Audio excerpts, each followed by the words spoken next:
Donc bonjour à tous. Donc aujourd'hui, qu'est-ce qu'on va faire? On va faire un petit exercice en programmation, c'est-à-dire ce sera deux bouts de poussoir qui vont actionner une temporisation pour allumer une lampe ou par exemple faire démarrer un moteur. Et là, on va faire ça en logigramme. Donc là, on fait ajouter. Bon, il est déjà ajouté dans le programme.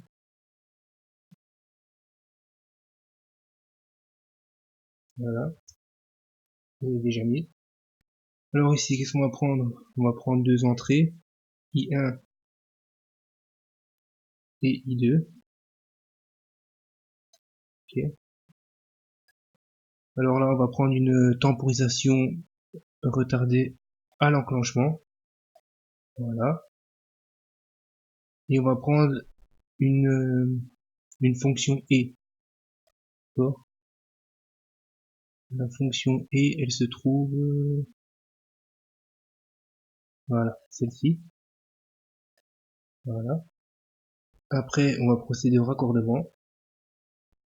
Donc, on raccorde le premier bout de poussoir, donc le I1 à la fonction e, le deuxième bout de poussoir à la fonction e de, à la fonction e, et on va raccorder la temporisation à la fonction e ici. Voilà. Maintenant, on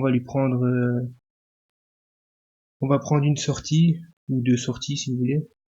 On va commencer par, on va prendre deux sorties, c'est mieux. Donc deux sorties, où est-ce qu'elles se trouvent?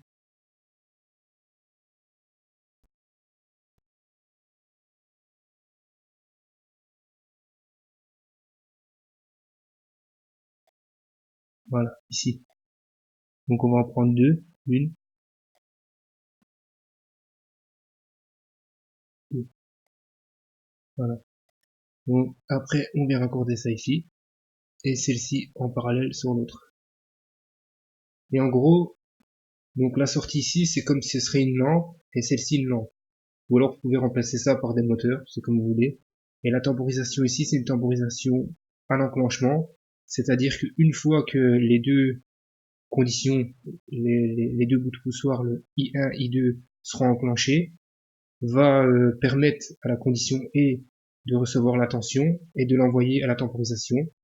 Elle va commencer son travail et une fois qu'elle aura fait son travail au bout d'un certain temps, va alimenter les deux sorties, donc Q1 et Q2, qui sont des lampes ou des moteurs ou enfin tout ce que vous voulez quoi. Donc maintenant on n'a plus qu'à ici lui mettre un certain temps, par exemple on va dire 5 secondes, voilà. Et maintenant on n'a plus qu'à simuler, vous appuyez ici sur simuler.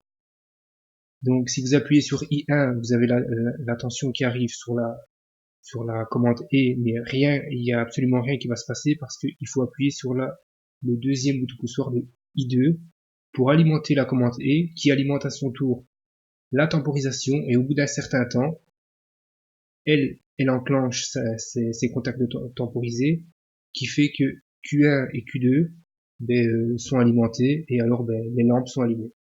Donc ça c'est en logigramme et en ladder ça donne ça ici. Ça c'est en fonction ladder.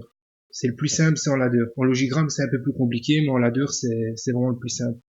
Donc en ladder, vous avez qu'à faire simuler. Vous appuyez sur, donc comme je vous ai dit I1, il n'y a rien qui va se passer. I2, la temporisation est active. Elle va enclencher son contact qui est ici et ici, qui vont alimenter Q1 et Q2. Donc les deux lampes vont s'allumer en même temps. Ou après un certain temps de la temporisation. Donc voilà, donc ça c'était un petit exercice en programmation Automat Siemens. Et voilà.